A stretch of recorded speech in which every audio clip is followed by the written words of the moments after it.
ऐसे आप लोग बताना चाहूंगा आज बेसिकली जानेंगे कि बेसिकली हम स्टॉक को कैसे हाफ प्राइस यानी 50% डिस्काउंट पे कैसे हम किसी शेयर को ले सकते हैं, कैसे हम किसी के होल्डिंग को पहचान सकते हैं किसी भी शेयर को और जान सकते हैं 50% से आधे रेट में मिल रहा है या नहीं मिल रहा है और ये सब कैसे होगा और इतना विस्तार से कैसे जानेंगे बहुत आसान भाषा में। और साथ ही साथ मैं आपको एक छोटा सा एग्जाम्पल देता हूँ शुरू में ही कि जैसा भी आप जानोगे 50% के स्टॉक को मतलब किसी भी स्टॉक को ऐसे कैसे बाय करें जो 50% से भी कम कीमत में मिल रही है, यानी अंडर वैल्यू स्टॉक है और इन द फ्यूचर कुछ बड़ा होगा, मतलब कि कुछ और भी बड़ा हो सकता है एंड ग्रोथ करती है तो अपॉर्चुनिटी बहुत कुछ मिलेगा यहाँ पे हमको। तो ऐसा स्टॉक हम कैसे सेलेक्ट करेंगे, प्लस पहली बात तो हम जानेंगे कैसे कि हम किसी स्टॉक को सेलेक्ट कैसे कर सकते हैं और ये रिपोर्ट में मिलेगी कहां से जहां हम गो थ्रू कर सकते हैं इस चीज को। एंड साथ ही साथ ये भी जानेंगे कि इसकी इन्वेस्टिंग जैसे स्टॉक की होती है वो कहां है और किस तरीके से एनालाइज कर पाते हैं कि ये स्टॉक बिल्कुल हमें उस कीमत में मिल रहा है जिस कीमत में 50% डिस्काउंट मिल रहा है,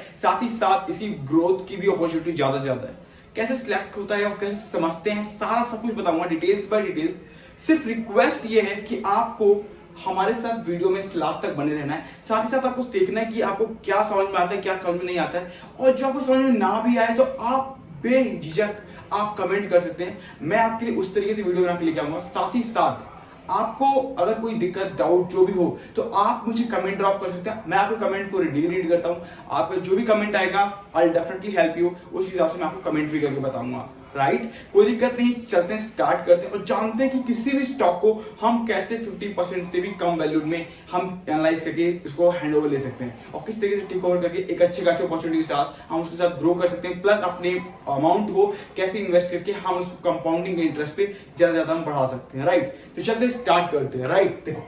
पहले जानते हैं how to select discounted price stocks. तो कैसे सिलेक्ट करते हैं हम किसी डिस्काउंटेड प्राइस स्टॉक को, तो एक नॉर्मल से एग्जांपल देता हूं। ठीक है, मान लो कि कंपनी है या फिर एक दुकान है जो कि इसका प्राइस ना मुझे लगता है कि इसका प्राइस ना कुछ भी नहीं है, मतलब कि आज के प्राइस के हिसाब से 5,000 रुपए में वो कंपनी बाय करने के लिए बोल रहा हूं। ठीक है, और मुझे पता है इस प्राइस के हिसाब से ना मुझे ही 5,000 रुपए महंगा पड़ रहा है, मतलब एक फ्रेंड की शॉप है या फिर एक फ्रेंड का एक 5,000 रुपए का दुकान है या फिर 5,000 रुपए कंपनी है जो कि 5,000 रुपए की नहीं है उसकी एक्चुअल वैल्यू, फिर भी मैं उसको दे रहा हूं और मुझे लग रहा है कि नहीं यार मुझे देना चाहिए, कोई बात नहीं, अब जो भी है वट एवर रीजन है बट मैंने 5,000 रुपए में दुकान खरीद ली। अब मुझे पता है कि 5,000 रुपए उसकी वैल्यू नहीं है, तो अब उस वैल्यू को कैसे डिफाइन किया जाता है पहले वो समझते हैं। तो मान लो कि एक एग्जाम्पल है कि आपके पास गोदरेज का एक शेयर है, इसे नॉर्मल बता रहा हूं, आप ये बात मान लीजिएगा बिल्कुल सही, तो गोदरेज का एक शेयर है, ठीक है, उसके हिसाब से कि एक नॉर्मल जो प्राइस है वो 253 रुपीज का शेयर का है एंड जो इंटरप्राइज वैल्यू है वो है ऑलमोस्ट आपका 50,000 का, 50,000 करोड़ रुपीस का। तो आपको लगता है 50,000 करोड़ रुपए में इस कंपनी को खरीदने से अच्छा वैल्यूएशन देख करके क्यों खरीदूं जब इसकी कोई एक्चुअल वैल्यू ही नहीं है। तो सेम चीज यहाँ पे होती है कि अगर मान लो कि कोई बंदा है जो मुझे ये 5,000 रुपए में दुकान शॉप सेल करके जा रहा है, बट मुझे लगता है कि 5,000 रुपए की दुकान ही नहीं है तो 5,000 में दुकान क्यों लूं, बट लेकिन ऐसा कोई रिलेटिव या रिलेशन है हमारे घर में तो हमने उसको बाय कर लिया किसी भी अपॉर्चुनिटी के थ्रू। तो यहाँ पे क्या होगी, 5,000 रुपए की मुझे इस दुकान को देने पड़ेगा और मैंने उसको 5,000 रुपए दिया। अब जब अगर ग्रोथ नहीं है तो मैंने उसको बाय क्यों किया, राइट, ये बहुत बड़ा कंसर्न है। तो देखो एक ना चीज होती है मार्केट में एंटरप्राइज वैल्यू, आपको एंटरप्राइज वैल्यू मैंने बताया होगा, एक बताया होगा मार्केट कैप फंड, एक बताया आपको एंटरप्राइज वैल्यू। तो एंटरप्राइज वैल्यू का मतलब बेसिकली ये होता है कि मार्केट प्राइस जो कि आपको दिख रहा है ऑलरेडी कि इतने में इतना कंपनी का जो मार्केट प्राइस है, इतने शेयर्स है मार्केट में, तो दैट्स वाई कि वहां से आपको number of shares divide by market price करोगे तो देन आपका जो ये पूरा आपको इसका स्टॉक का प्राइस मिल जाता है। तो उसी तरीके से यहाँ पे आपको मार्केट कैप फंड दिखता है। तो एंटरप्राइज वैल्यू वो बताती है कि बेसिकली मार्केट कैप प्राइस जो है उसके मुकाबले कंपनी के पास डेट कितना या फिर कैश कितना पड़ा हुआ है उसको कैलकुलेट करने के बाद एंटरप्राइज वैल्यू आता है, यानी मार्केट प्राइस के हिसाब से जो आपका स्टॉक जो बिकेगा या फिर कोई कंपनी आप टेक ओवर करोगे वो करोगे एंटरप्राइज वैल्यू से। तो एंटरप्राइज वैल्यू मार्केट में क्या है ये डिपेंड करता है, राइट। तो इस तरीके से टेक ओवर करने की बात होती है। तो उससे पहले अब आप देखो कि 5,000 रुपए में कंपनी मिल रही थी जो कि इसका मार्केट कैप प्राइस था, ठीक है, हमने इस कंपनी को 5,000 रुपए में टेक ओवर कर लिया एंड उसके बाद अब हमें ये लगता है कि इस कंपनी का जो मार्केट कैप प्राइस मुझे दिया गया है उसके हिसाब से एंटरप्राइज वैल्यू मुझे जो मिली है वो यहाँ पे इसकी इन्वेस्टमेंट के हिसाब से जो इसकी इन्वेस्टमेंट और भी जगह पे है। मतलब मार्केट प्राइस 5,000 रुपए का है एंड इंटरप्राइज वैल्यू इसकी जो है वो ऊपर है। बिकॉज ऑफ दिस, क्योंकि मार्केट का प्राइस 5,000 रुपए का है एंड इन्वेस्टमेंट और भी जगह है, तो देन वो मुझे और भी सस्ता मिला है, 5,000 में मिल गई। बट उनका जो क्या होल्डिंग इन्वेस्टमेंट इस शॉप की बहुत ज्यादा है या फिर इस कंपनी की बहुत ज्यादा है मार्केट में, वो पैसा उन्होंने इंक्लूड नहीं किया बिकॉज मैंने सिर्फ इस कंपनी को बाय किया, तो इसकी होल्डिंग्स भी अब मेरी होगी। ठीक, तो मान लो कि 5,000 रुपए का मार्केट कैप था, 5,000 रुपए का इसकी इंटरप्राइज वैल्यू भी थी, तो 5,000 रुपए में कंपनी मुझे पड़ गया। अब उसके बाद मैंने देखा कि इस कंपनी की तरफ से, इस शॉप की तरफ से एक शेयर बाय किया गया था। मान लो वो एमआरएफ का शेयर था 1990s में, वो 200 रुपए का उन्होंने बाय किया था। उस 200 रुपए का शेयर का जो प्राइस है आज मार्केट के हिसाब से 80,000 रुपीज का है। यानी कि मुझे इस शॉप से कोई फायदा नहीं हुआ जो मैंने इसको खरीदा 5,000 रुपए में, बट उस शेयर का प्राइस जो उस दुकान की तरफ से लिया गया है उसको सेल आउट नहीं किया गया, तो उस शेयर के वजह से मुझे 75,000 रुपीज का फायदा हुआ। तो देख रहे हो, मतलब 5,000 की कीमत जो आपको मिली वो 75,000 का मुनाफा देके जा रही है आपको। तो 5,000 रुपए की कीमत पे आपको 70,000 रुपए का 75,000 रुपीज का मुनाफा हो रहा है। बट वो हो कैसे रहा है कि आपको इसकी इन्वेस्टमेंट है जो उसने 1990s में करी थी, बट उसको इसके बारे में नहीं पता या फिर उसने उसको देखा नहीं, तब उसने आपको सेल करी। तो जो आज शॉप आपके पास टेक ओवर हुई है, तब ये शेयर का प्राइस आज 200 रुपए के हिसाब से आज 80,000 रुपए का। तो यानी कि 75,000 रुपीज आपको सिर्फ 5,000 रुपए मिले, राइट। 5,000 रुपए आपने इन्वेस्ट किया, 80,000 मिले, यानी कि टोटल शॉप आपको 75,000 रुपीज प्रॉफिट में ही पड़ा है, राइट। आप समझ पा रहे हो इस बात को? तो इस तरीके से डिपेंड करता है, कैलकुलेट होता है अमाउंट। तो इसी तरीके से हम किसी स्टॉक को सिलेक्ट कर पाते हैं कि कैसे हम valuation buy, holdings buy, investment buy, किसी स्टॉक को हम कैसे सिलेक्ट करते हैं कि यस इस बैंक का स्टॉक इतना है एंड इसको हम खरीदते हैं तो हमें इतने का पड़ रहा है, बट इसका मार्केट का एक्चुअल प्राइस क्या है वो हमें कैसे पता चलता है, उसके बारे में जानेंगे बेसिकली। तो आई थिंक आपको आइडिया लग गया होगा कि आपको क्या देखना है मार्केट के कैप फंड के हिसाब से एंड इंटरप्राइज वैल्यू के हिसाब से, एंड उसके बाद उसकी इन्वेस्टमेंट प्लस होल्डिंग, सब्सिडरी है या फिर होल्डिंग शेयर्स है या फिर होल्डिंग कंपनी है या फिर सब्सिडरी शेयर्स है, ये कैसे इंपैक्ट करता है, मतलब कैसे दिखाता है,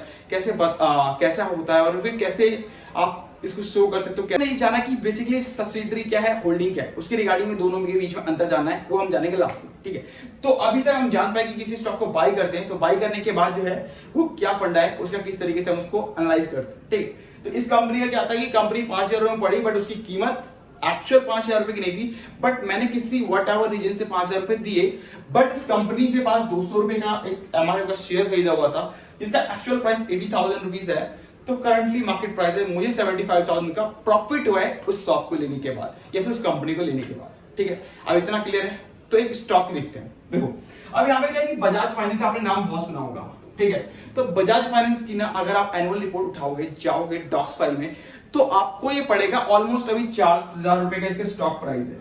ठीक है। 4,000 रुपीज का इसका स्टॉक प्राइस है अभी मार्केट के हिसाब से, and market cap fund share का हुआ है 53,086 करोड़ रुपीज का, यानी 53,000 करोड़ की 53,000 करोड़ रुपए का आपको पड़ रहा है। तो 53,000 करोड़ रुपीज का पड़ रहा है, तो क्या इसको हम जब बाय करते हैं तो क्या हमें इसमें कुछ फायदा है वैल्यूएशन वाइज? देखो अगर इस स्टॉक को मैं बाय कर रहा हूं तो क्या मैं अगर दूसरा अनदर स्टॉक को बाय कर रहा हूं तो क्या मुझे फायदा है? 53,000 करोड़ रुपए मुझे ऐसा क्या मिल रहा है जो 50% सस्ता है जो मैं स्टॉक इसको पैसा दूं? तो देखो आपके पास, आपने नाम सुना होगा बजाज ऑटो, तो बजाज ऑटो का ऑलमोस्ट जो इनके पास जो मार्केट कैप फंड है उनका 31% इनकी होल्डिंग है। 53,000 करोड़ रुपए की कंपनी है ये, बट स्टिल बजाज ऑटो की होल्डिंग इनके पास 1,14,932 करोड़ रुपए के पूरे मार्केट के हिसाब से, यानी 30% का स्टैक सिर्फ बजाज फाइनेंस का है, यानी ऑलमोस्ट 30,000 करोड़ रुपीस का स्टेक ऑलरेडी बजाज ऑटो में वाली, ठीक है, बजाज फाइनेंस का। उसके बाद आप देखोगे तो बजाज फिनसर्व अभी 39%, यानी 40% ऑलमोस्ट का जो स्टेक है वो 40% का, वो ऑलमोस्ट आपको 1,98,000 करोड़ रुपीस में, राइट, 1,98,000 करोड़ रुपीस में उसका स्टैक है, ऑलमोस्ट 40%, यानी कि ऑलमोस्ट आपको यहां से 60 ऑलमोस्ट जो आपको मिलेगा वो 60,000 करोड़ रुपीस, 60,000, 30,000, 90,000 करोड़ रुपए अभी तक हो चुके हैं दो कंपनी के स्टॉक प्राइस से, ठीक। अभी तक इस कंपनी को तो हमने बाद में देखना है, बट इसका प्राइस तो बाद में मिलेगा 53,000 करोड़ रुपए में। अभी तक मुझे 53,000 करोड़ रुपए में ऑलमोस्ट कितने का फायदा हो चुका है? 53,000 करोड़ रुपीस में अभी तक मुझे 90 करोड़ रुपए मिल चुके हैं, यानी कि 37,000 करोड़ रुपीस एक्स्ट्रा मिल चुके हैं अभी तक इस कंपनी को बाई करने पे। 53,000 करोड़ रुपए जब मैं इस कंपनी को बाई कर रहा हूं तो उसकी इन्वेस्टमेंट के हिसाब से मुझे अभी तक 37,000 करोड़ रुपए का प्रॉफिट हो चुका है बेझिझक, without any confirmation, without any concern के। कोई भी कंसर्न नहीं है उसके ऊपर, कोई भी बेहुदा क्वेश्चंस नहीं है। सारे कंसर्न को हटाने के बाद भी 37,000 करोड़ रुपीस का ऑलमोस्ट प्रॉफिट दिख रहा है। ठीक, अब उसके बाद देखते हैं 4,230 करोड़ रुपीस की पूरा जो बजाज का ऑटो होल्डिंग वाला जो पार्ट है पूरा, सॉरी 53,035 करोड़ रुपीस, ये है पूरा जो है बजाज का, वो पूरा का पूरा बिजनेस के पास है, यानी 53,035 करोड़ रुपीस। ये भी बजाज का ऑटो होल्डिंग का जो पूरा बिजनेस है वो सिर्फ बजाज ऑटो होल्डिंग का जो 100% है ये इनके पास ही है,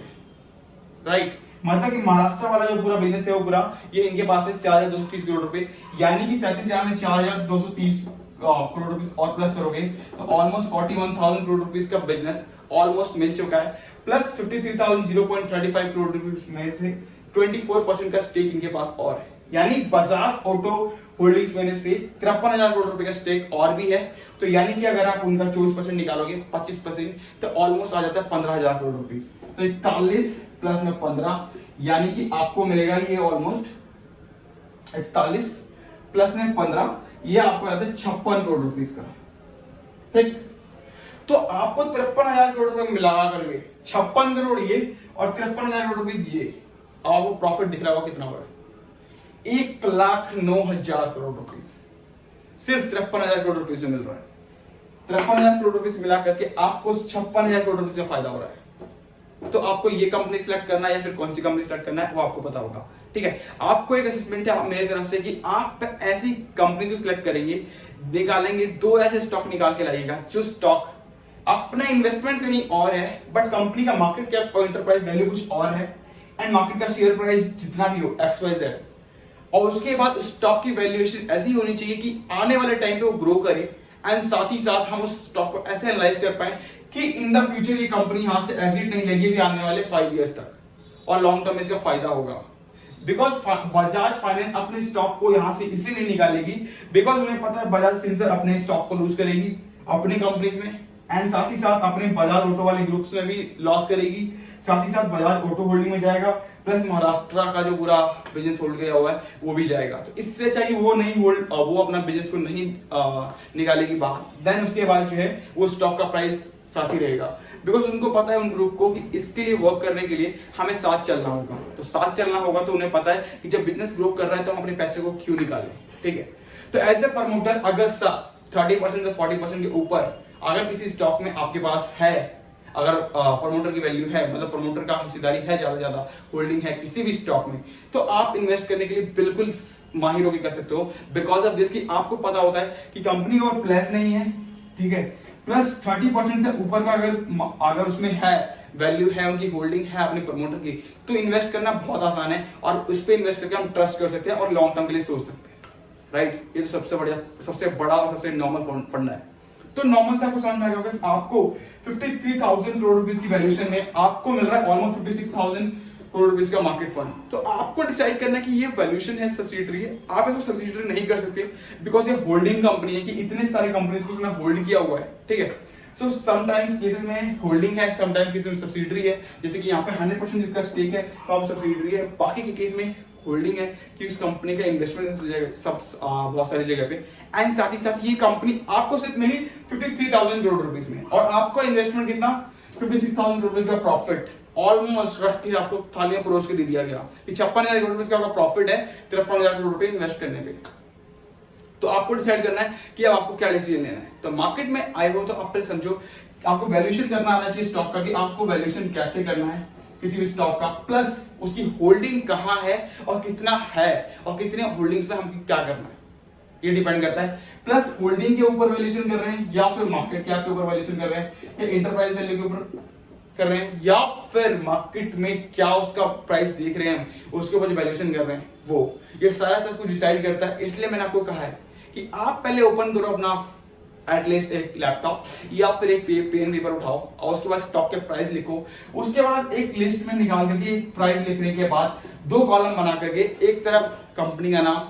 एक तरफ कंपनी का मार्केट प्राइस, एक तरफ आपका इंटरप्राइज वैल्यू, प्लस उसके बाद आप देखना चालू करोगे कौन सी कंपनी में कितना क्या मिल रहा है आपको, प्लस कौन सी कंपनी आपको कितनी सस्ती मिल रही है और कितना प्रॉफिट हो रहा है कंपनी में। साथ ही साथ आपको कंपनी में कितना प्रॉफिट होने के साथ कितनी सस्ती पड़ रही है ये भी डिपेंड करता है। अगर मुझे 100 रुपए लगा करके अगर मुझे 200 रुपए का फायदा हो रहा है तो मैं आपको 1000 रुपए लगा के 200 रुपए फायदा क्यों लूं,